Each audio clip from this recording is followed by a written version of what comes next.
요절을 이렇게 확실하게 외우니까 듣는 사람도 되게 힘이 나고 좋습니다. 네.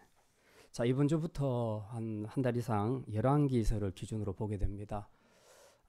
열왕기서가 역사서이기 때문에 역사서를 기준으로 보면서 그 당대에 활동했던 선지자들이 쓴 선지서를 같이 읽고요. 또 솔로몬 같은 경우는 자기가 쓴 작품들이 있으니까 잠언, 전도서, 아가서, 자, 이런 것들을 같이 병행해서 읽게 되겠습니다. 열왕기서는 크게 그 세 부분으로 나눌 수 있는데, 이제 흔히 물고기 그림으로 많이 표현을 합니다. 그래서 앞머리에 해당되는 부분이 솔로몬의 통치 이야기고, 이제 두 번째 몸통에 해당되는 부분이 북이스라엘과 남유다로 이제 두 쪽으로 나눠집니다. 그래서 이 두 나라 역사가 진행되면서 북이스라엘은 아수르에서 멸망당하게 됩니다. 거기까지가 몸통이고요. 마지막은 남은 유다. 이게 언제 망하느냐? 이제 좀 더 시간이 지나서 나중에 바벨론에서 멸망당하고 또 포로로 잡혀갑니다. 열왕기서는 이렇게 이제 역사가 진행이 됩니다. 그게 많은 사건들이 있는데 오늘은 이번 주에는 그 솔로몬 물고기 앞에 해당되는 솔로몬의 통치에 관한 이야기를 생각합니다. 그 중에서도 오늘 본문은 솔로몬 때 있었던 일 중에서 제일 중요한 일 중에 하나가 성전 건축이죠. 그래서 성전 건축과 관련한 사건에 대해서 오늘 함께 좀 말씀을 생각하려고 합니다. 이제 성전을 건축할 때 성전 본 건축물이 있고 본 성전이 있고, 오늘 본문에 말하는 것은 이 건축물 앞에, 성전 바로 앞에, 현관 앞에 두 기둥을 크게 세운 사건이 있는데요. 오늘 이제 그것에 대해서 좀 말씀을 생각하려고 합니다. 일반적으로 각 나라마다 그 역사적인 건축물들이 다 있습니다. 이제 그런 것들을 보게 되면 그냥 지은 것이 아니라 그 건축물의 어떤 그 건축가가 부여하는 어떤 의미들이 있습니다. 역사적이든 모든 의미들이 있는데요. 뭐 성경에서 예를 들어서 바벨탑 같은 경우는 인간 제국을 상징하죠. 하나님께 도전하는 인간들의 탑, 그게 바벨탑입니다. 그리고 그 외에도 또 이 지상에 존재하는 많은 건축물들이 있습니다. 미국에 가면 한 손에는 횃불을 들고 한 손에는 독립선언서를 들고 있는 자유의 여신상. 건축물이라기보다 동상에 가까운데 어쨌든 그것도 다 건축물로 본다면 그것도 다 의미가 있지요. 그래서 이 자유의 여신상은 자유와 평화를 의미합니다. 상징합니다. 사람들은 그걸 볼 때마다 자유와 평화의 소중함을 깨닫게 되지요. 중세에는 건축물들을 가지고 그 시대의 신앙을 많이 고백을 했었습니다. 그래서 중세 시대 때 지었던 성당들을 보게 되면 거의 공통적으로 굉장히 높고요. 그리고 뾰족한 첨탑들이 굉장히 많이 있습니다. 저희가 이제 이탈리아 밀라노에 가보니까 거기에 이제 두모 성당이라는 것이 있는데 그때 갔다 와서 한번 보여드렸습니다. 그런데 그 성당을 보게 되면 첨탑들이 되게 많아요. 높이가 굉장히 높고 첨탑이 거의 135개 정도가 있습니다. 뾰족뾰족한 것들이 둘레로 135개가 있고 그 중에 제일 높은 첨탑이 108m입니다. 108m니까 굉장히 높죠.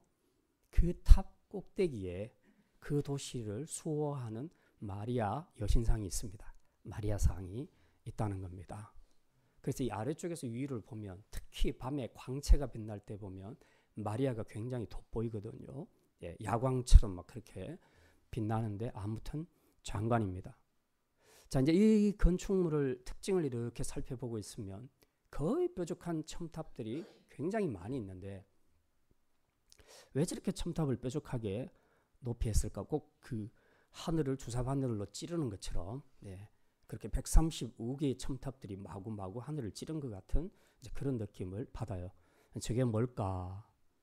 이제 나중에 설명을 들어보니까 그 중세 시대 성당들이 이렇게 높이 짓는 이유, 그리고 첨탑을 계속 이렇게 높이 세우는 이유는 하늘에 닿기를 원하는 소망이 있다는 겁니다. 그래서 하늘에는 하나님이 계시는데 그 하나님에게 이루고 싶어하는 신앙적인 욕망을 건축물로 담아낸 것이 바로 중세시대 성당이라고 할 수가 있죠. 그래서 역시 이 건축물에도 이런 메시지가 들어가 있다. 그러니까 모든 역사적인 건축물들에는 그것을 만든 사람 혹은 그 작업을 시킨 사람의 어떤 철학이나 신앙 그리고 주고자 하는 메시지 이런 것들이 담겨 있다 하는 것을 우리가 알 수 있습니다. 자, 오늘 본문에 나오는 솔로몬 성전 앞에 세워진 두 기둥이 있습니다. 그것도 역시 마찬가지인데요. 이 두 기둥을 하나는 이름을 하나는 야긴이라 하고 하나는 보아스라고 했습니다. 그래서 오늘은 이제 이 두 기둥은 또 어떤 의미를 가지고 있는가? 이 기둥을 보는 사람마다 무엇을 느끼게 하려고 어떤 메시지를 주려고 이 기둥을 세웠는가?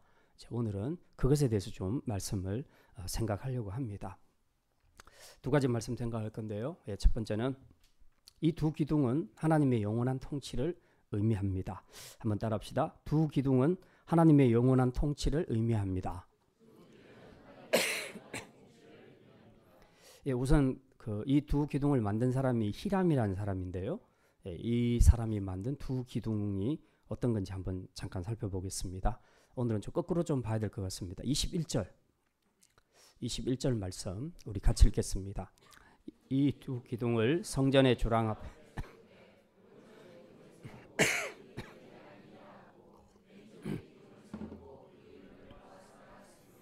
솔로몬은 성전을 지어놓고 성전 주랑 현관입니다. 성전 바로 들어가는 입구 앞에 현관 앞에다가 아주 높은 두 개의 기둥을 세웠습니다. 이걸 보니까 노수로 만들었어요.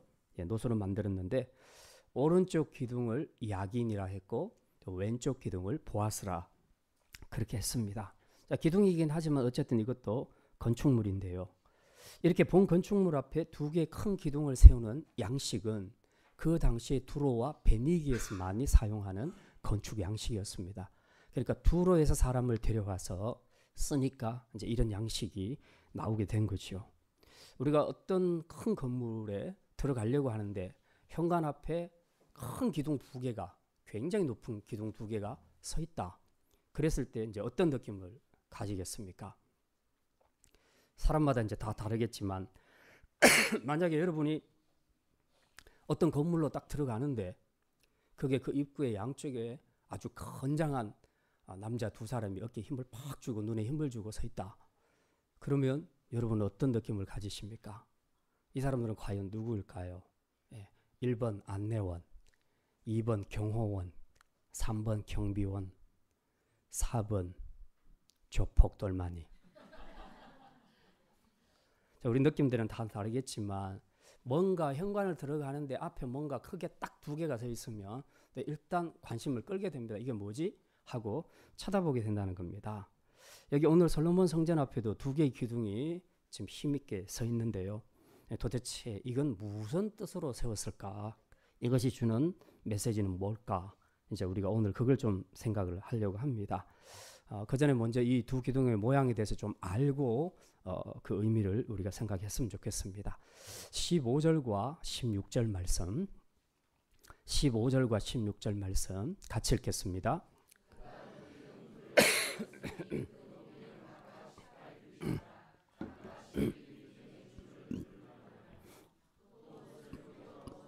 기둥머리를 만들어 기둥 꼭대기에 두었으니 한쪽 머리의 높이도 5규빗이요 다른 쪽 머리의 높이도 5규빗이며.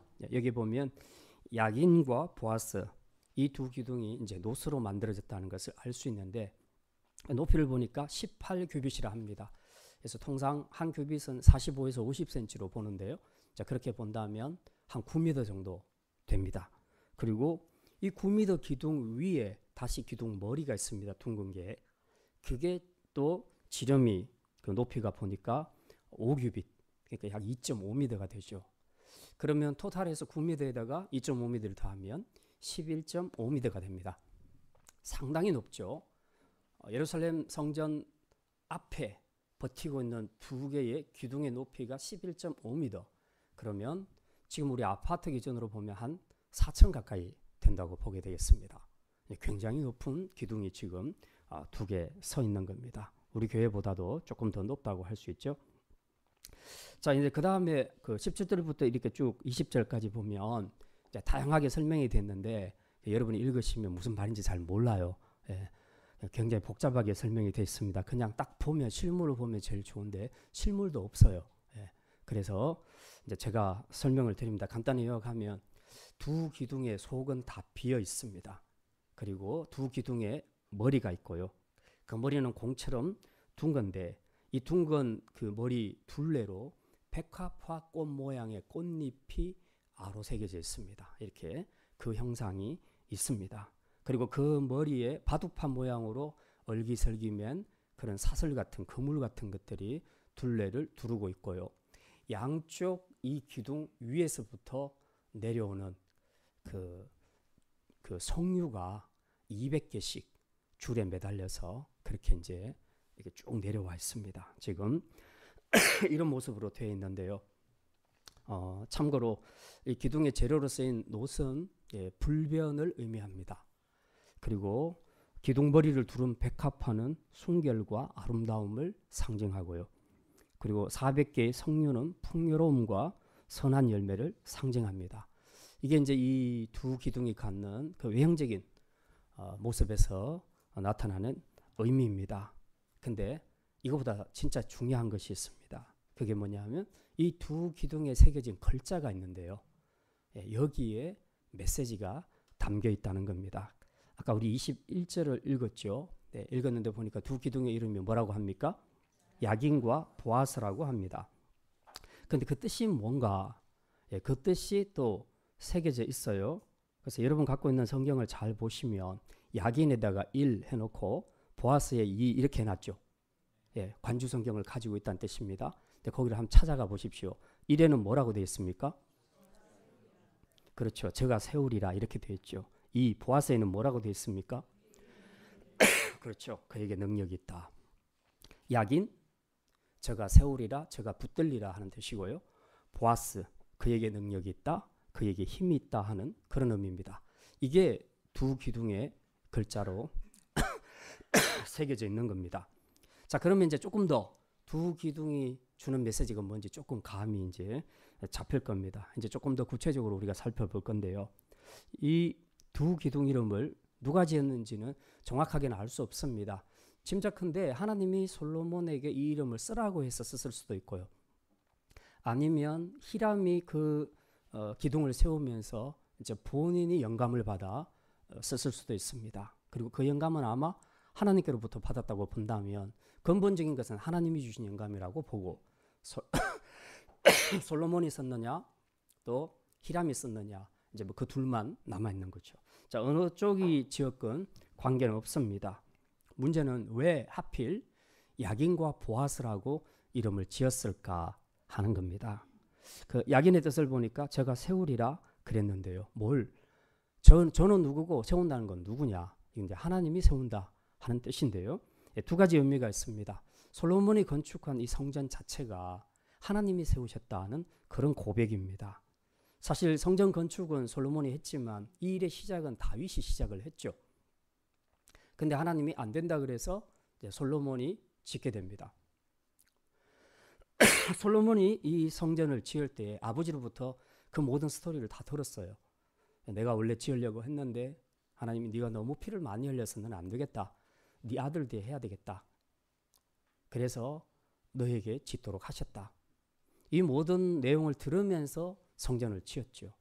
다 짓고 난 다음에 감동이 넘쳤습니다. 그러면서 생각을 해보니 자기가 어쨌든 주도적으로 열심히 성전을 짓게 하긴 했지만 생각해보니 이 성전은 자기가 지은 것이 아니다. 하나님이 지으셨구나 하는 것을 깨닫게 된 겁니다. 그래서 여기다가 야긴이라 저가 세우리라 그렇게 썼던 것입니다. 또 한 가지 의미는 하나님께서 다윗에게 주신 언약이 있습니다. 그게 바로 이제 하나님이 다윗이 내가 하나님을 위해서 집을 짓겠습니다 할 때 네가 무슨 나를 위해서 집을 짓냐? 네 마음은 받겠지만 노 땡큐다. 너는 피를 너무 많이 흘렸다.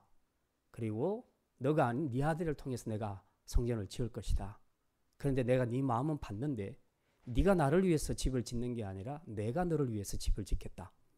그래서 하나님께서 다윗의 후손 다윗의 왕가를 든든하게 해주실 것을 약속합니다. 그리고 이 약속은 궁극적으로 메시아 왕국을 이야기합니다. 장차 다윗의 후손을 통해서 세상을 구원할 메시아가 오게 될 것인데 그 왕국은 내가 세워가는 것이다. 그래서 이 솔로몬은 그것을 생각했습니다. 그래서 하나님 앞에 역시 메시아 왕국, 이 다윗의 왕국은 내가 세우는 것이 아니라 하나님께서 세우는 것이구나. 그래서 그런 의미로 야긴이라 그렇게 기록을 했습니다. 자, 어쨌든 이제 이 두 가지를 생각할 때 솔로몬의 마음은 감동으로 가득했습니다. 자, 이렇게 이제 지어놓고는 자기가 생각할 때에 만약에 이제 솔로몬이 뭐 전쟁에서 이기고 돌아오거나 아니면 재판에서 아주 명판결을 했다. 그리고 선쟁을 베풀었다. 그랬을 때 사람은 그런 게 있죠. 전쟁하고 이기고 돌아올 때에 막 백성들이 환영하면 자기도 모르게 어깨에 힘이 들어갈 수 있습니다. 그래, 역시 내가 가니까 이기는구나. 그렇게 생각할 수 있는 거죠. 또 솔로몬은 자기가 명판결, 명재판을 했을 때에 그래, 나만큼 지혜로운 사람은 없어 라고 스스로 어깨에 힘을 줄 수도 있는 겁니다. 이렇게 이제 아주 기분이 업된 상태에서 마음이 높아진 상태에서 돌아왔는데 그가 들어오면서 성전 앞에서 두 기둥을 보게 되는 겁니다. 봤을 때 먼저 오른쪽 야긴이라는 기둥을 봤습니다. 딱 보는 순간 거기에 글자가 서 있죠. 저가 세우리라. 네가 아니라 내가 세운다 하는 하나님의 말씀이 기록된 것을 보면서 솔로몬은 뭘 생각했을까요? 그러네. 내가 세우는 것이 아니네.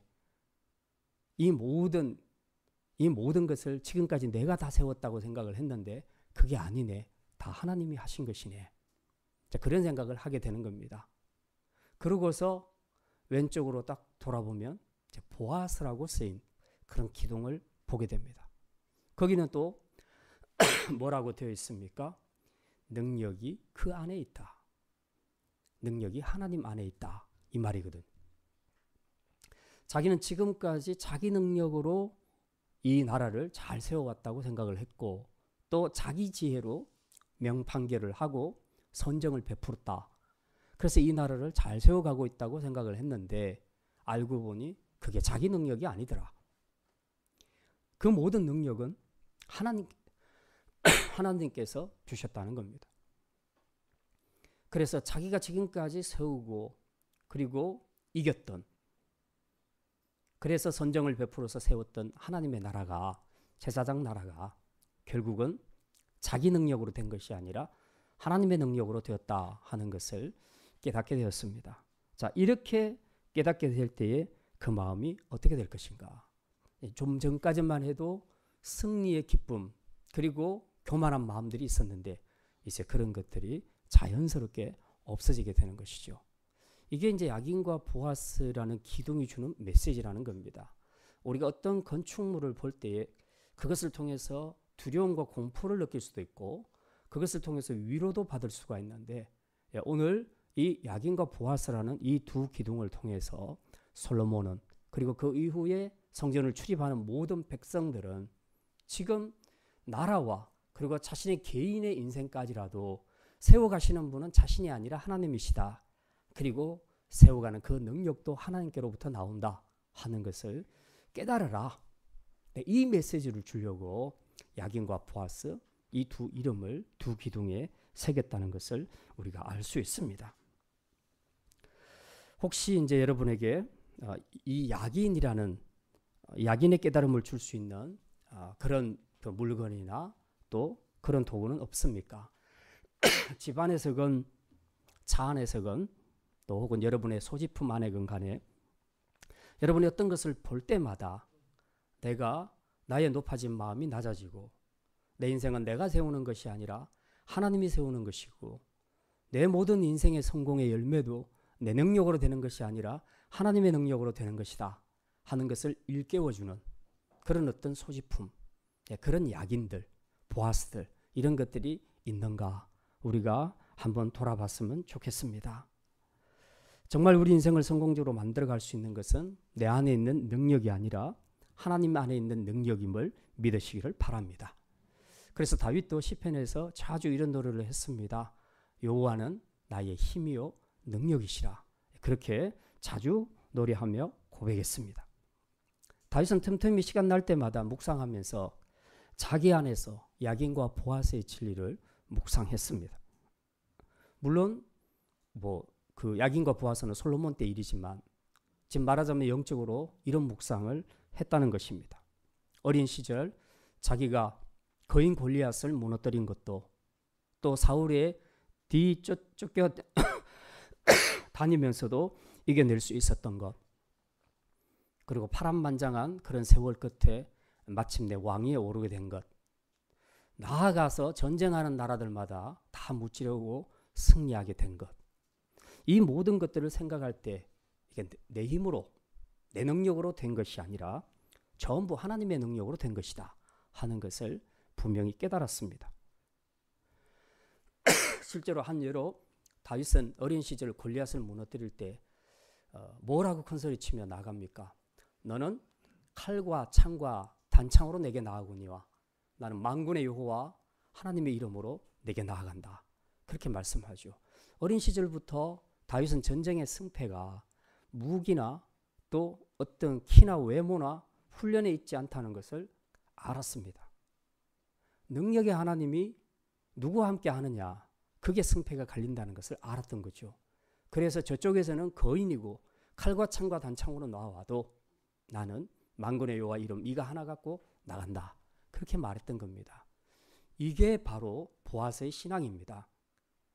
하나님의 능력, 그 능력이 하나님 안에 있다, 내 안에 있는 것이 아니라 하나님 안에 있다 하는 것을 확실하게 고백하는 것이 바로 다윗의 이런 믿음의 고백이었다 하는 것을 우리가 일례로 충분히 생각할 수가 있습니다.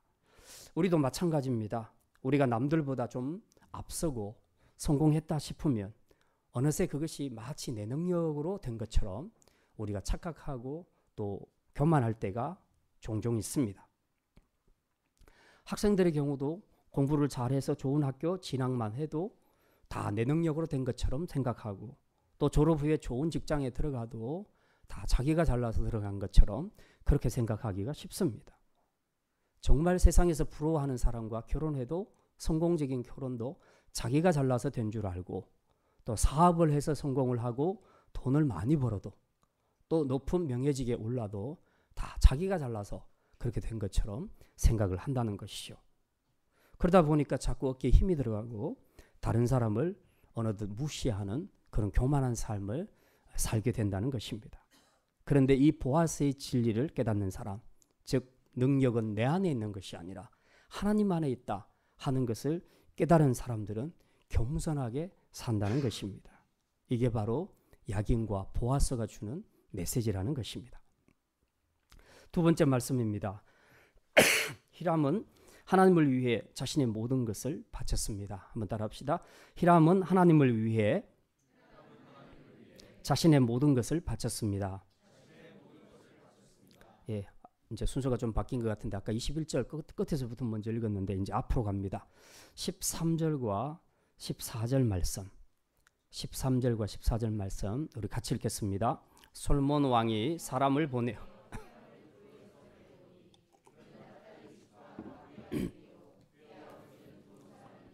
놋의 대장장이라. 이 히람은 모든 놋 일에 지혜와 총명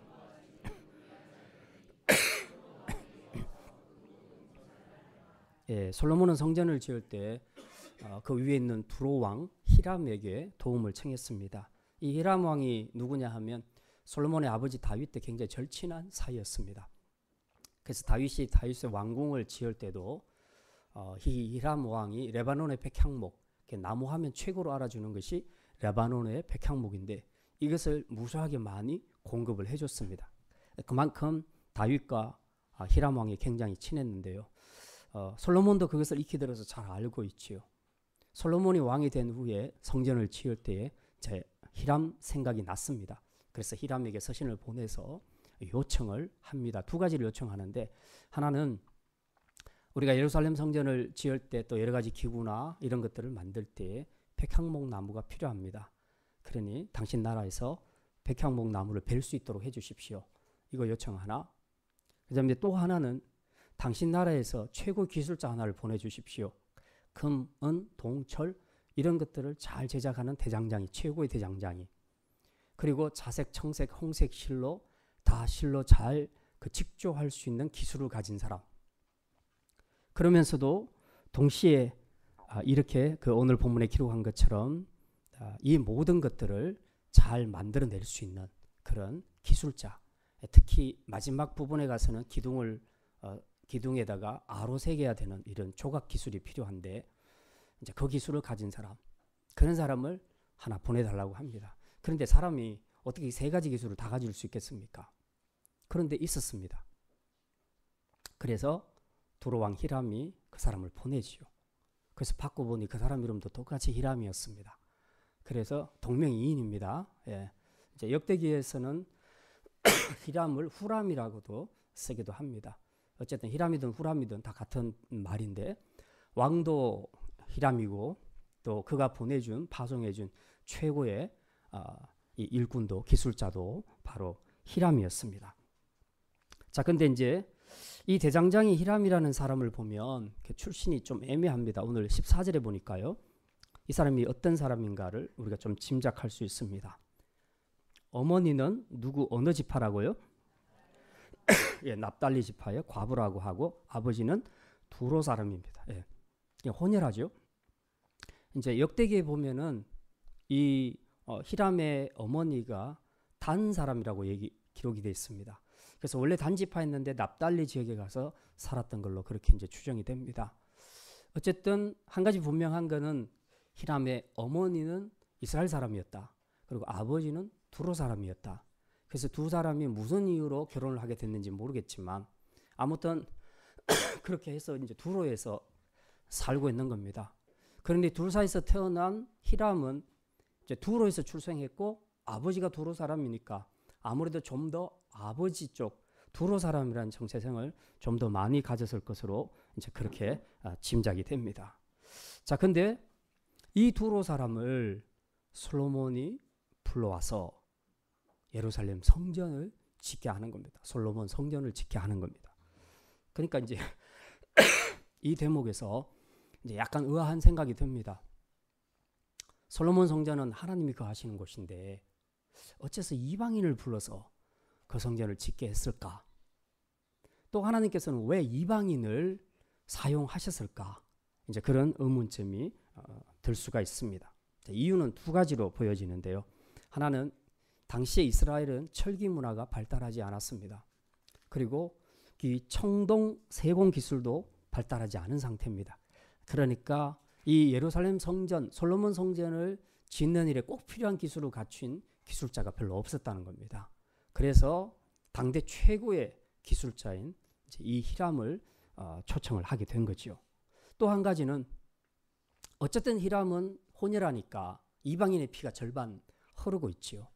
이런 사람이 거룩하신 하나님이 거하시는 성전의 일을 해도 되겠는가 하는 이제 이런 의문이 또 생길 수가 있지요. 근데 하나님은 그걸 허락하셨습니다. 기꺼이 히람을 사용하셨습니다. 이제 그 의도는 무엇일까? 하나님이 이방인의 손을 통해서도 성전을 짓게 하심으로써 하나님은 이스라엘만의 하나님이 아니라 모든 이방인, 모든 인류의 하나님이다 하는 것을 보여주시고 싶었던 것입니다. 마치 우리가 예수님의 족보에 보면 이방 여인들이 몇 명 들어와 있잖아요. 기생 라합 같은 사람, 또 룻 같은 사람, 이게 전부 다 이방 여자들 아닙니까? 그런데 거룩한 예수님의 족보 안에 들어와 있죠. 뭘 이야기합니까? 복음에는 차별이 없다. 이방인이나 유대인이나 관계없이 누구든지 믿기만 하면 다 하나님 나라 백성이 될 수 있다 하는 그런 메시지를 담고 있지요. 그래서 하나님께서 굳이 이방인의 피가 절반이나 흐르는 히람을 불러서 예루살렘 성전을 짓게 한 것도 바로 굉장히 복음적인 차원, 선교적인 차원이 있다 하는 것을 보여줍니다. 실제로 이걸 입증해 줄 수 있는 내용이 이제 열왕기상 8장, 우리 다음 넘겨보면 8장에 나오는데요. 한번 찾아보겠습니다. 열왕기상 8장 41절입니다. 이건 뭐냐 하면 솔로몬이 성전을 다 지어놓고 봉헌식을 해요. 봉헌식을 할 때 연설하고 난 다음에 하나님 앞에 기도하는 내용입니다. 이 성전과 관련된 기도를 길게 지금 하고 있는데요. 그 중에 한 대목입니다. 41절부터 43절까지 우리가 내용을 한번 생각하시면서 우리 같이 읽겠습니다. 41절부터 43절까지입니다. 또 주의 백성 이스라엘에 속하지 아니한 자 곧 주의 이름을 위하여 먼 지방에서 온 이방인이라도 그들이 주의 크신 이름과 주의 능한 손과 주의 표심팔의 소문을 듣고 와서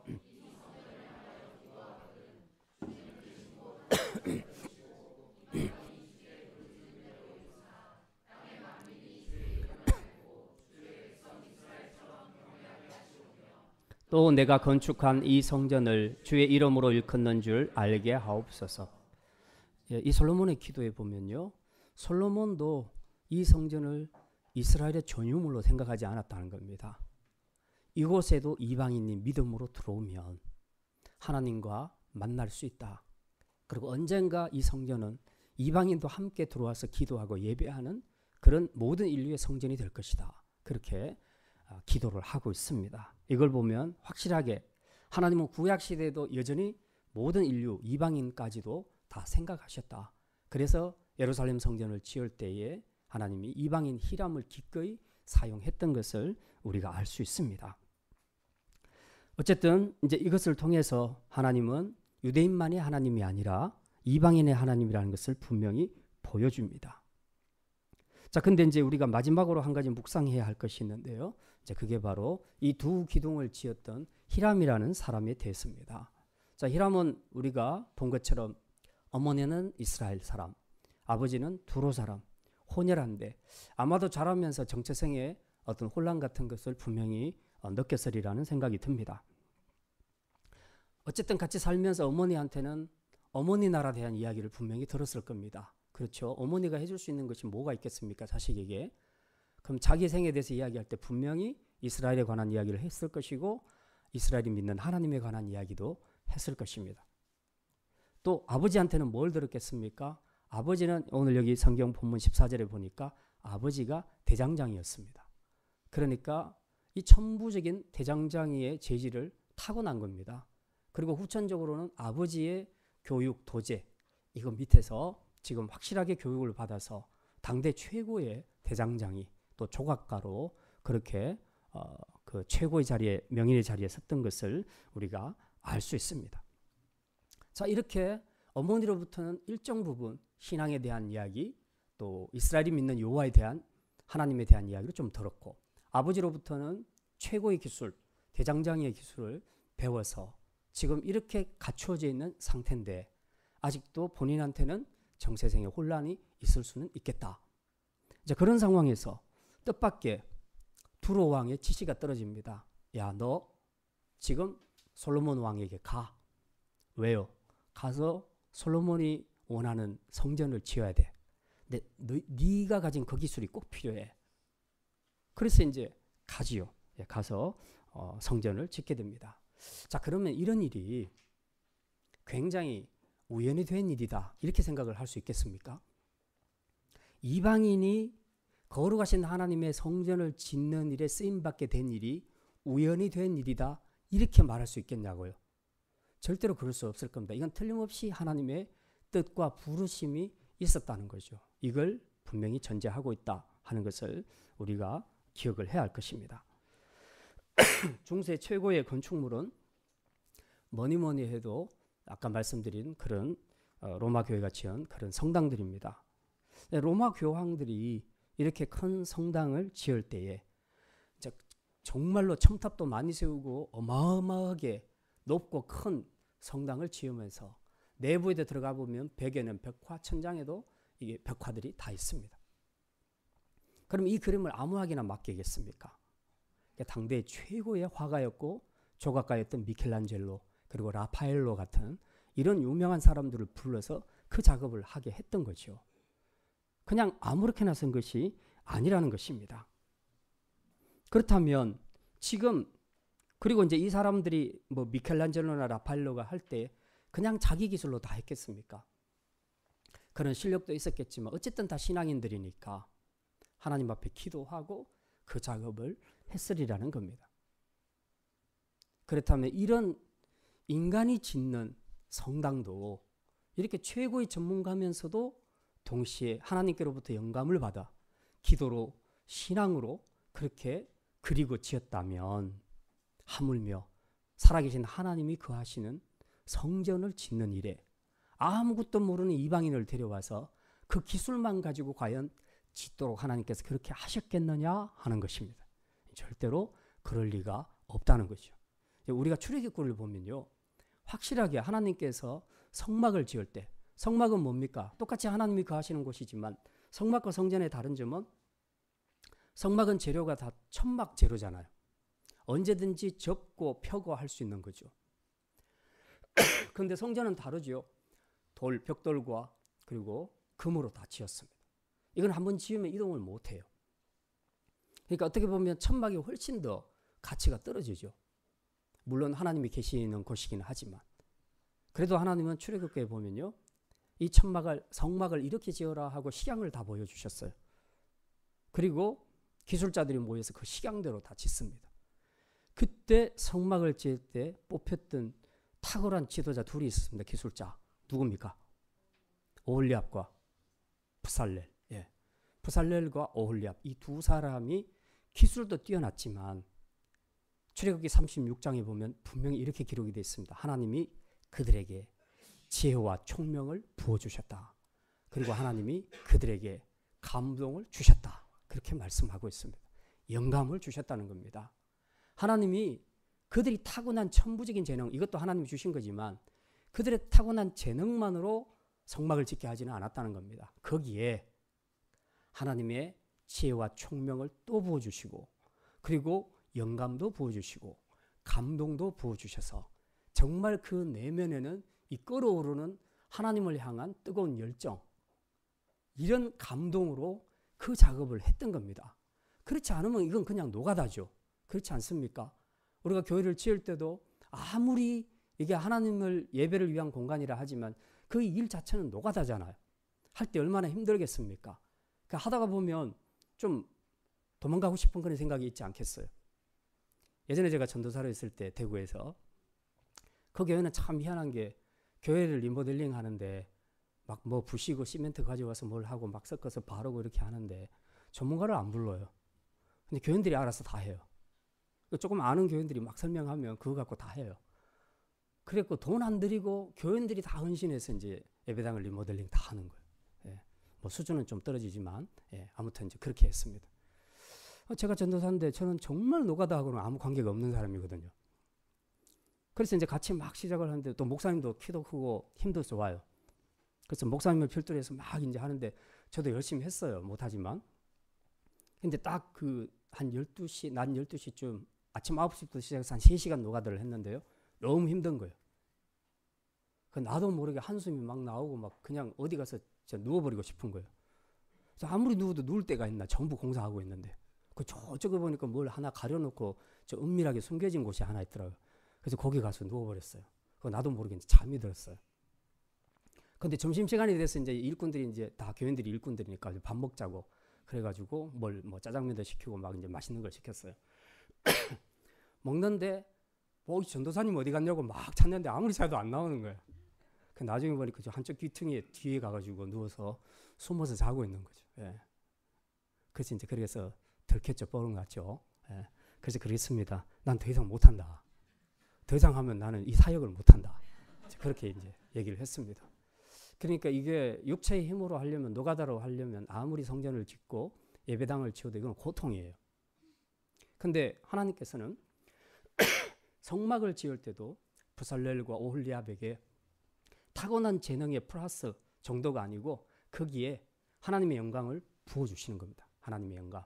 우리는 이것을 성령의 기름 부음이다 이렇게 표현합니다.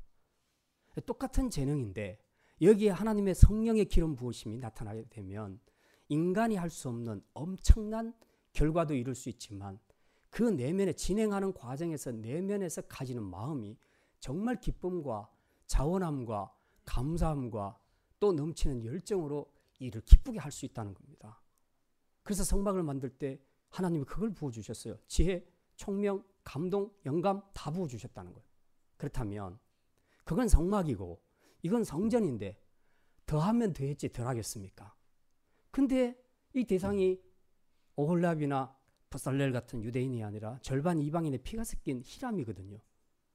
그럼 하나님이 너는 이방인 피가 절반 섞였으니까 안 되겠다. 하나님이 그렇게 하셨겠냐요?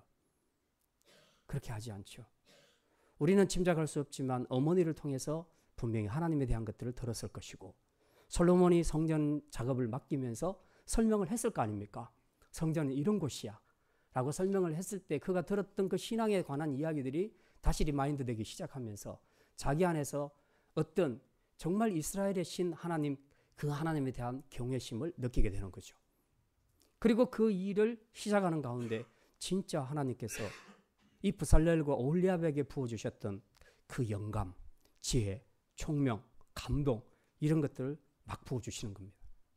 그러니까 처음에는 생각지도 않았던 그런 엄청난 그 하나님의 일하심과 역사하심을 자기 마음 안에서부터 체험을 하게 되는 겁니다.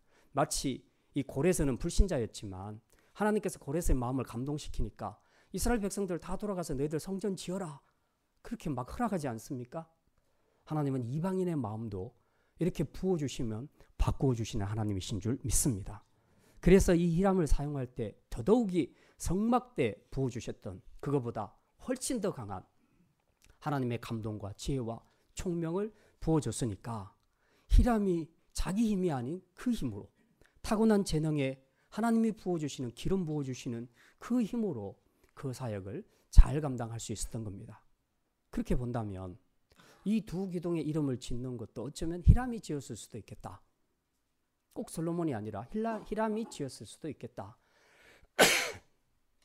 왜? 자기 안에 이런 감동이 있으니까. 그래서 자기 스스로가 거기다가 약인 보아스라고 썼을 수 있겠다. 그러면 히람이 그 이름을 쓸 때에 자기 안에 감동은 무엇이었을까? 정말 이방 나라 절반 피가 섞여 있는 자기가 이스라엘 나라에 와서 이 다른 나라의 신의 신전을 짓는 일에 자기 재주를 사용할 때에 마음이 얼마나 한편으로는 두렵고 떨리고 그리고 그 하나님을 알아가고 그 하나님이 주시는 감동을 받을 때에 그 안에 생기는 놀라운 경외감 이런 것들을 생각하면서 그 마음으로 내내 작업을 하고 다 끝냈을 때 마지막에 그 사람 안에 느끼는 감동이 무엇이었을까? 약인, 이건 내가 세운 것이 아니라 하나님이 세우셨다. 보아스, 이건 내 재주, 내 능력으로 세운 것이 아니라 하나님의 능력으로 된 것이다. 당연히 이렇게 고백할 수 있지 않겠습니까? 바로 이런 거지요. 이게 바로 약인과 보아스 이 두 기둥 안에 담겨져 있는 메시지다 하는 것을 우리가 알 수 있습니다. 이제 오늘 우리가 하나님 나라 일을 할 때에 우리 자신들이 어떤 마음으로 하는지를 한번 돌아봤으면 좋겠습니다. 우리는 과연 히람처럼 하나님이 주신 지혜와 총명과 그리고 영감과 감동으로 일하고 있습니까? 아니면 그냥 내 타고난 재능이 있으니까 후천적으로 열심히 해서 내가 습득한 능력이 있으니까 그것을 가지고 그냥 기능적으로 우리가 섬기고 있는 것은 아닌가 돌아보자는 겁니다. 물론 하나님 나라 일을 할 때 내가 타고난 재능도 하나님이 주신 것이니까 그것을 사용하는 것도 굉장히 의미가 있습니다. 그러나 그것만 갖고는 안 된다는 겁니다. 그보다 더 중요한 것은 내가 받은 이 선천적인 재능 혹은 후천적인 능력 위에 하나님의 기름 부으심이 있어야 된다. 성령의 감동이 있어야 된다. 성령의 부으시는 은혜가 있어야 된다. 이게 있을 때에 거기서부터 하나님의 일하심과 역사하심을 볼 수 있게 된다 하는 그런 말씀입니다. 그래서 올 한 해 우리 주의 교회를 섬기는 모든 일꾼들이 히람과 같이 성령의 기름 부으심을 받아서 정말 하나님 앞에 기쁨과 자원함으로 주의 나라를 충성스럽게 섬길 수 있는 우리 믿음의 성도들이 다 되시기를 주님의 이름으로 축원합니다. 이제 말씀을 마칩니다. 약인과 보아스, 이것은 우리가 고백해야 할 신앙 고백입니다. 지금까지도 그랬지만 저와 여러분의 인생을 세워오신 분, 앞으로 세워가실 분은 우리가 아니라 하나님이심을 믿으시기를 바랍니다. 그리고 지금까지 내가 어떤 걸로 인해서 성공하고 또 인생에 열매를 맺었다 해도 그것은 결코 내 능력이 아니라 하나님의 능력이 나와 함께 하셨음, 그 때문에 된 줄 우리가 믿고 고백하시기를 바랍니다. 또한 히람처럼 우리가 주의 나라 일을 할 때에도 자신의 재능만이 아니라 하나님으로부터 지혜와 총명과 감동과 영감을 받아 성령의 기름 부으심을 받아서 힘을 다해 섬길 수 있기를 바랍니다. 그리고 다 하고서는 히람처럼 약인 보아스, 내가 한 것이 아니고 주님이 하셨습니다. 그렇게 고백할 수 있는 우리 모든 믿음의 성도들이 다 되시기를 주님의 이름으로 축원합니다. 기도합니다. 하나님, 생각해보니 지금까지 내 인생을 세우신 분도 하나님이시요 열매를 거두게 하신 분도 하나님이신데 우리가 이것을 깨닫지 못하고 마치 내가 내 인생을 세우고 내 능력으로 성경의 열매를 맺은 것처럼 교만하게 살아왔음을 주님 앞에 고백합니다. 이제 솔로몬과 히람처럼 내 인생을 세워가시는 분, 내 인생의 열매를 맺게 하시는 분은 오직 하나님뿐이심을 깨닫고 늘 약인과 보아스라는 신앙 고백으로 우리에게 주어진 일을 잘 감당하게 하시고 내 힘과 재주와 재능이 아닌 성령의 기름 부으심으로 그 감동과 은혜로 홍신의 힘을 다해 섬기고 그리하고서도 마지막에 주님이 다 하셨다고 고백할 수 있는 겸손하고 신실한 일꾼들 되게 하여 주시옵소서. 감사드리며 우리 주 예수 그리스도의 이름으로 기도드립니다. 아멘.